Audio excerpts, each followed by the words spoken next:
Good morning, it's the Zipper Lady, and this is an add-on to It's Just a Rectangle.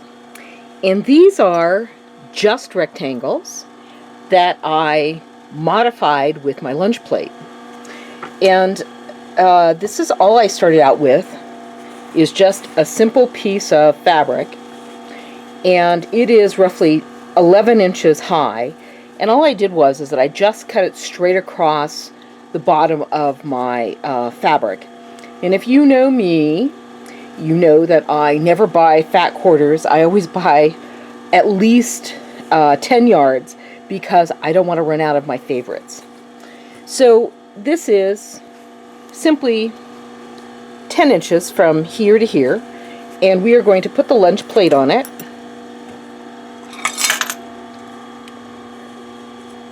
And the lunch plate, let me tell you how wide that is. The lunch plate is 8.5 inches wide, but honestly, use whatever you've got.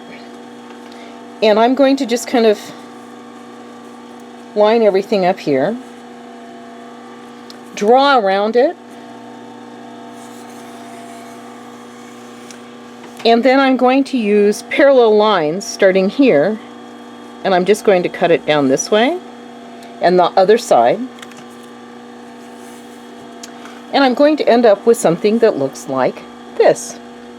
So it is roughly 8.5 inches across and 10 inches long, and it's going to make this fabulous little pouch. Now when you get to the end, you're going to find that you have a little piece left right here on the side. And that little piece, if you cut it all the way across the 44 inches of your fabric, that little piece will make this little guy.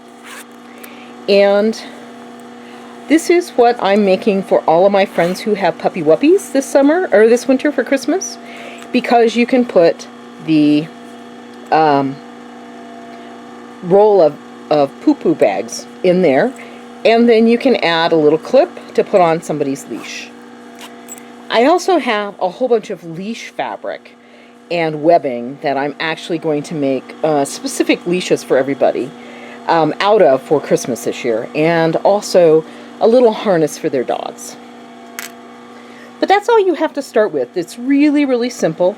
I particularly like Pellon Fusible Fleece, which is 987F on the bolt.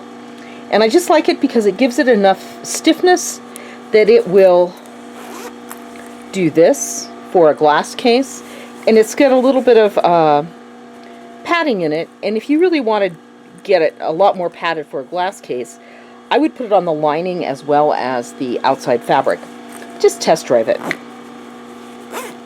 So all we're going to do is we are going to sew the zipper around this outside edge and leave this open. And you can see here's the zipper on this. Now you don't need to clip it if you don't want to. And honestly, when I make something big, I normally use a 5 or a 7, this is the shiny stuff, which is also on this guy. Looks like that. Let me see if I've got a piece of it. I don't have a piece in that gold left because I've been making bags, of course. But this is copper on black. This darling is turquoise on black, or on white rather. And then this one is rainbow on black. And so you can use pretty much anything you want as far as the zipper goes, as long as it is a coil or a molded tooth. And a molded tooth looks like this darling. And when you, let me get rid of all this stuff. When you open this up, you can see that it has individual molded teeth out of plastic or resin. Now this one's really fun because it has different colors on the tape. But it's called a symmetrical zipper, so you can actually cut a piece of this off and put the pull on it and only use half of it. like this. This is the leftover from this bag, and all I did was that I just sewed it on one edge and then peeled off whatever else I didn't need. So that's what we're going to do first. We're going to take this zipper and we're going to turn it upside down on your bag fabric, and you're just going to stitch along. There's a change in the tape and you're going to stitch along that. And I normally make this a little bit longer. Honestly, I don't cut it off until I'm done sewing it on, but I make it a little bit longer, a couple of inches longer.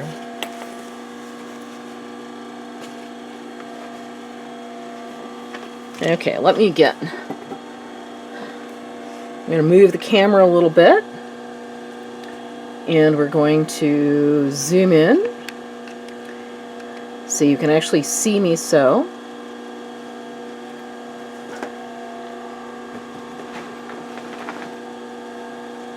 I think that's maybe a little bit too tight. This is the fun part.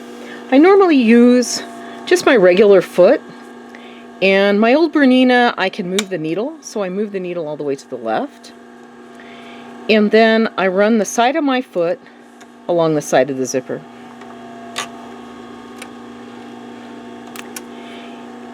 And I try to make this also a point where I can watch, so that I don't have to pin anything.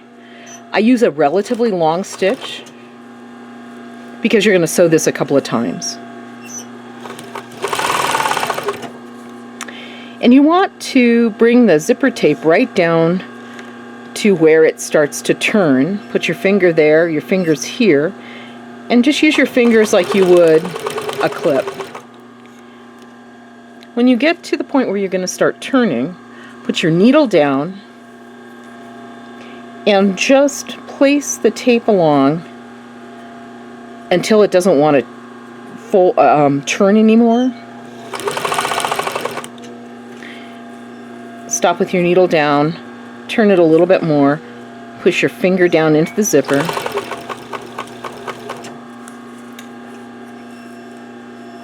Now you can clip it, but when you're going to make 200 of these for Christmas presents, don't take the time, because you really don't need to.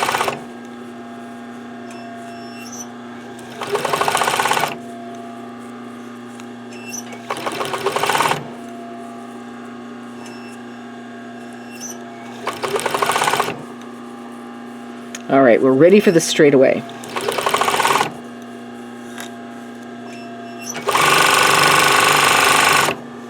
So I've sewn for a living most of my life. I don't waste my time backstitching unless I absolutely have to. I just run it off and cut it. Now you're going to notice when I fold this up that you can see part of the serging. You can or don't need to serge. All right, there is my lining piece. Because it really doesn't matter, because you're going to put the lining piece on, and once you sew it again, all of the threads from the serger will go away. So I turn this upside down like this, and I start from the bottom. And yes, my poor pincushion has hit the concrete floor a couple of times. But I pin, so I'm left-handed, which, being right-handed, you could do this. But what you're doing is you're pinning under the zipper coil. So you're going down and then up on the other side. And you're going to do this on the other side as well of your little pouch, like that. And normally when I start pinning this, I pin it so that I have about 1/8 of an inch of the lining sticking out. And the reason is that when you turn it, then what happens is that your lining doesn't buckle on the inside very much. So now I've got the bottom done. Let me zoom out just a little tiny bit so you can get a whole look at this. So I've done the bottom. Now I'm going to do the top the same way. And my finger automatically pushes the zipper coil down. And I'm squeezing this up just a little bit. See how you've got just a tad bit of the red showing. I'm going to give a pin. And then I'm going to do my sides the same way. I'm going to just do that straight away and pin it on both sides.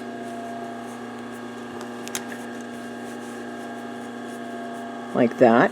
And I'm remembering to scooch it in just a tad bit. Then we're going to scooch in, and what I'm going to do is that I've got one up at the top, one at the end of the straightaway, and then I'm going to put one right in the middle. And I'm kind of splitting the difference and using my thumbs. And I apologize for the shape of my hands. I've been over next door working on the drywall, and man, did it make me bleed yesterday.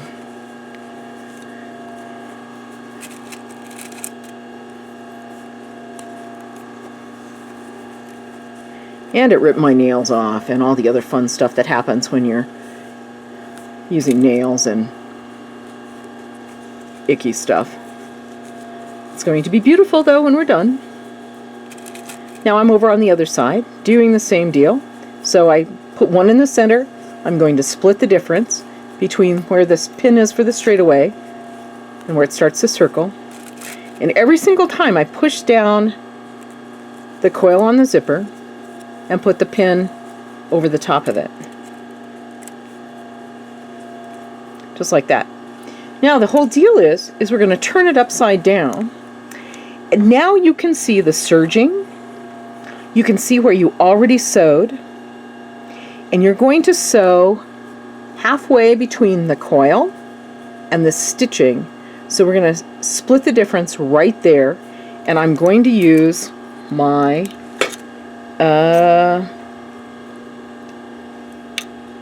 zipper foot.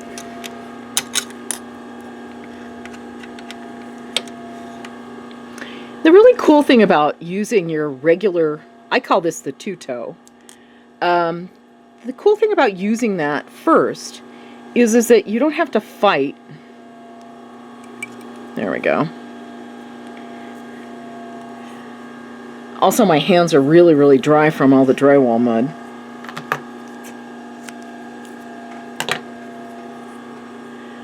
And so getting a hold of the thread is challenging.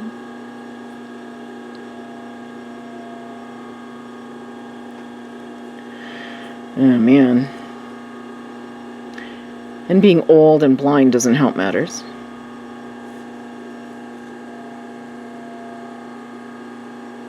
Ah, success. Okay, so now I'm going to just split the difference on this. And I'm going to start out on the zipper tape. I'm not going to start on my fabric.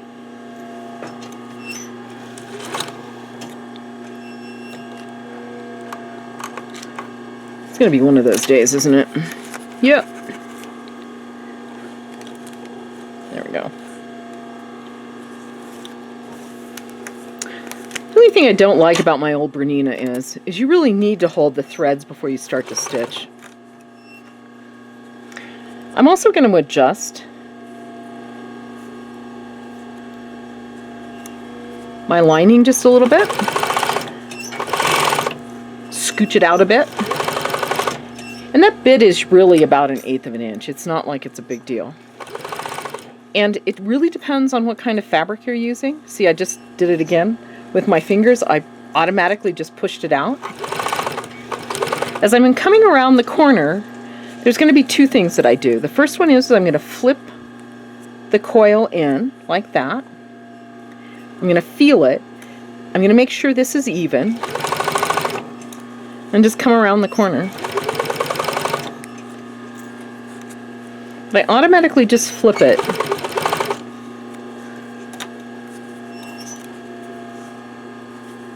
Okay, so it's giving me a little test.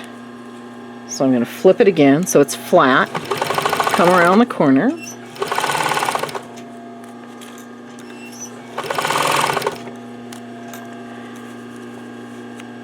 Pull my lining out just a hair.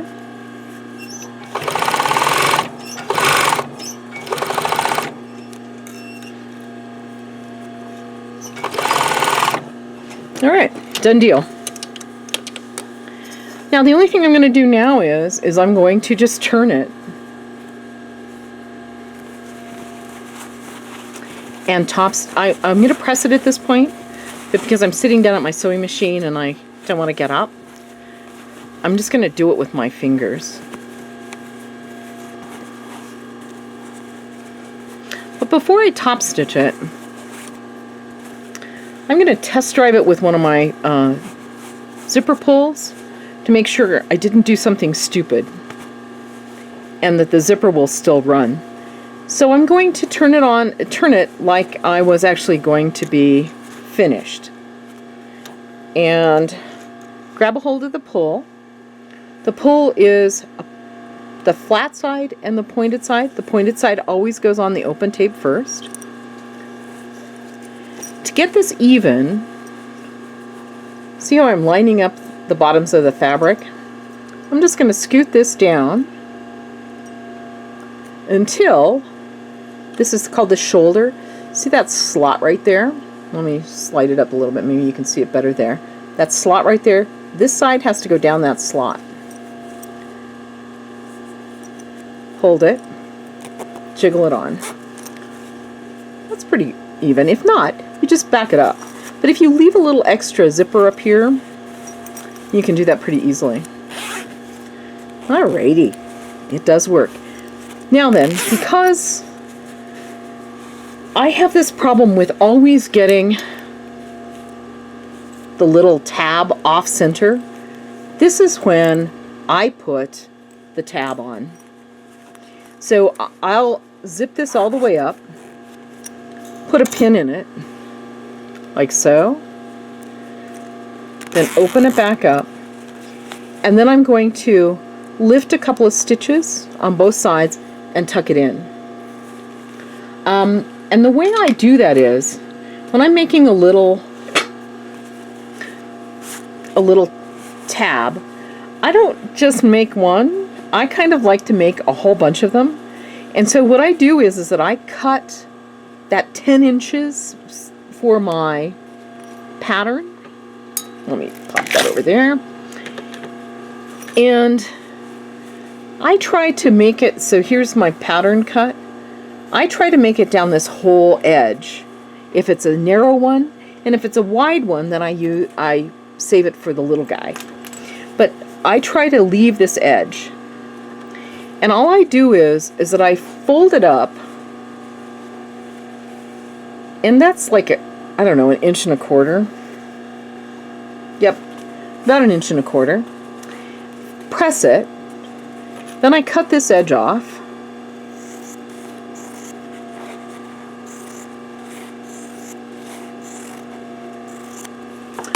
and then I fold this half in, and then I fold this half in, I fold it together, and I press it. Okay? There is no other formula for this. And it ends up looking like this. And it can be any width you want that your little clip goes around comfortably. So this one is a little bit lighter weight fabric, and so it's a little bit smaller, like that. So this was probably up 1 inch and then in. And then all I do is I put my two-toe back on, and I top stitch really tight to both edges. This gives me about 4 pieces that I can cut. So now you didn't have to cut or stitch every one of these little stupid pieces. You do one big piece and cut it. And I normally do, you know, you don't have to cut it in fourths. You can easily cut it in thirds like this. whatever you think you need. Okay?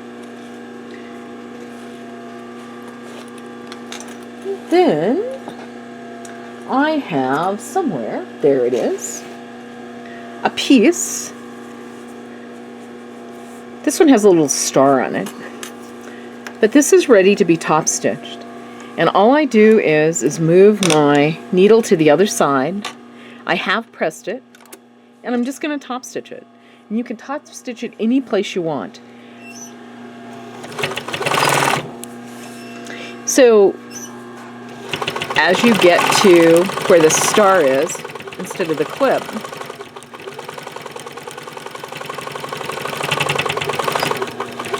you just want to go over that. You don't want to fight it.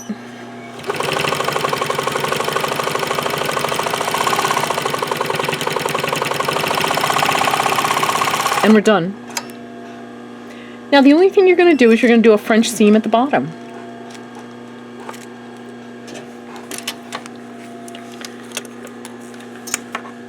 And for all of you who have fabulous new sewing machines, you know you don't have to hand roll it to get the needle up to the top. I'm going to do a little clippies on all my threads because these will get caught in the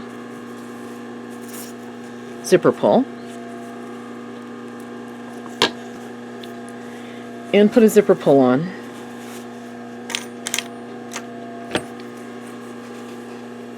Rounded side on first. Measure it up. That's pretty close. Slide it down so that the edge of the coil is just coming into that shoulder. Like that. And it has to go up that slot. So the coil goes inside, the tape stays on the outside. Jiggle it. It's off just a tad, so we're going to back it up. Pull the slide down, or the pull down a little bit. Try it again. Yep, now it's too far the other way. Back it up. Slide it down the slot on the side of the pull. I'm looking at it to see if I made a mistake again. Oh, I did. Okay, so I'm going to back it up just a little bit more.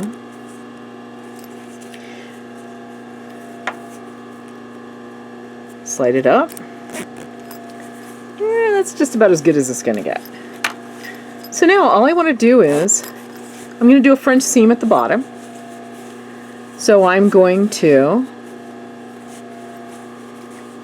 put the zipper in the middle. If you've got a tape measure, you may need to measure it. I'm going to put 2 pins in it. And then I'm going to simply sew across the bottom, clip everything off, and turn it inside out and stitch it again.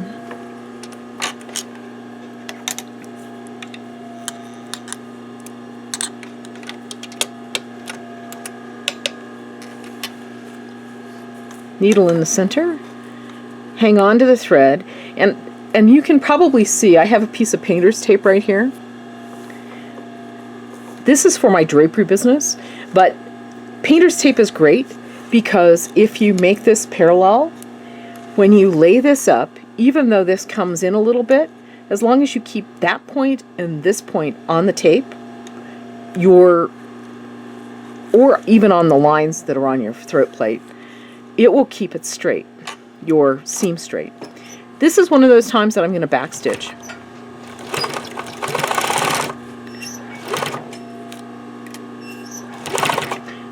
So I am eyeballing my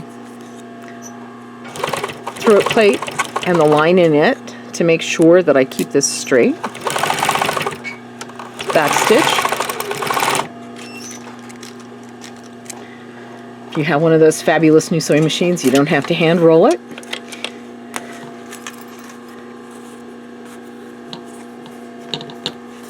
I have always called this Bernino my money maker. I bought this when I knew I was going to have to make money sewing because it was fast. And it has paid me back in spades. So what I want to do is I'm going to clip the zipper tape off. I'm going to clip these 2 corners. And you want to get pretty close, but not totally close to that stitching. Turn it inside out. When I turn things, I learned a long time ago making pillows. I put my thumb inside, I fold the seam to the side, and then poke as I come up. And I don't have to fight it, I don't have to pick something up. Now then, here you can feel where the last of the zipper is and where the last of that seam is. And you want to sew just inside of that. And again, you're going to go straight across. Make sure you pull your pull up far enough. The head is up high enough so that you don't hit the pull when you are stitching. Now, I have a tendency to turn it over. I feel it. Back stitch it. And you can see where that lump is right there. I want to avoid the lump.